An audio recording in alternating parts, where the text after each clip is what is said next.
Panorama group, जो सोचता है वो करता है। आपके अपने सपनों का आशियाना। बिहार में जमीन की रजिस्ट्री से जुड़ा एक बहुत बड़ा और गंभीर मामला सामने आया है, जिसने न सिर्फ प्रशासनिक व्यवस्था पर सवाल खड़े कर दिए हैं, बल्कि काले धन से बड़े नेटवर्क की ओर भी इशारा किया है।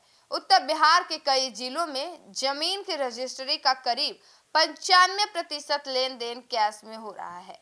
यानी जमीन के खरीद बिक्री में बैंकिंग सिस्टम और डिजिटल ट्रांजैक्शन को दरकिनार कर नगद पैसों का खुलेआम इस्तेमाल किया जा रहा है। इससे यह आशंका और भी गहरी हो गई है कि जमीन के जरिए ब्लैक मनी को सफेद किया जा रहा है। इस पूरे मामले की जांच के बाद इनकम टैक्स डिपार्टमेंट ने सख्त कार्रवाई की है। बिहार के 57 सब रजिस्ट्रार को नोटिस जारी किया गया है, जबकि नियमों के उल्लंघन में 2552 जमीन रजिस्ट्रेशन को सीधे तौर पर रद्द कर दिया गया है।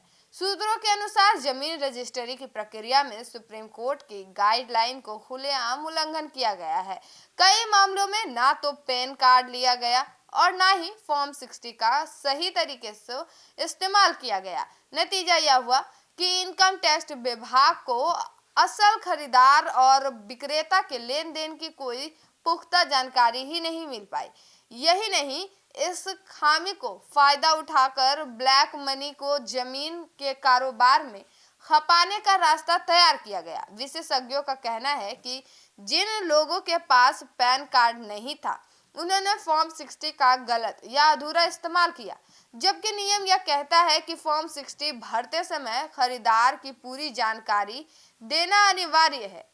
अगर यह प्रक्रिया सही तरीके से पूरी ना हो तो सरकार और टैक्स विभाग के पास लेन देन का कोई रिकॉर्ड नहीं पहुंचता। जांच में यह भी सामने आया है कि कई मामलों में गलत पैन नंबर दर्ज किए गए या फिर से फॉर्म 60 को सिर्फ औपचारिकता के तौर पर इस्तेमाल किया गया। इससे साफ हो गया है कि जमीन रजिस्ट्री के नाम पर फर्जीवाड़े का पूरा सिस्टम तैयार किया गया था। इस मामले में इनकम टैक्स विभाग ने बिहार के 11 जिलों में कार्रवाई की है। कटरा, कांटी, मुजफ्फरपुर, मोतीपुर समेत कई इलाकों के 57 सब रजिस्ट्रार से जवाब मांगा गया है। इनसे पूछा गया है कि बिना पैन कार्ड और फॉर्म 60 के रजिस्ट्रेशन कैसे किया गया। इस पूरे मामले पर राज्य के मंत्री विजय सिन्हा पहले ही सख्त रुख अपना चुके हैं। उन्होंने साफ शब्दों में कहा कि जमीन माफिया, दलाल और फर्जी दस्तावेजों पर जीरो टॉलरेंस की नीति अपनाई जाएगी। नियम तोड़ने वालों को किसी भी सूरत में बख्शा नहीं जाएगा। विशेषज्ञों का मानना है कि इस कार्रवाई से बिहार में जमीन रजिस्ट्री प्रक्रिया काफी हद तक पारदर्शी होगी और काले धन से लेन देन पर कड़ी रोक लगेगी।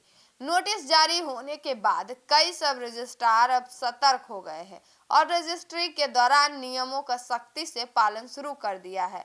कुल मिलाकर उत्तर बिहार में जमीन रजिस्ट्री के नाम पर चल रहे कैश और फर्जीवाड़े का खेल अब उजागर हो चुका है। 57 सब रजिस्ट्रार को नोटिस और 2552 रजिस्ट्रेशन रद्द कर सरकार ने साफ संदेश दिया है।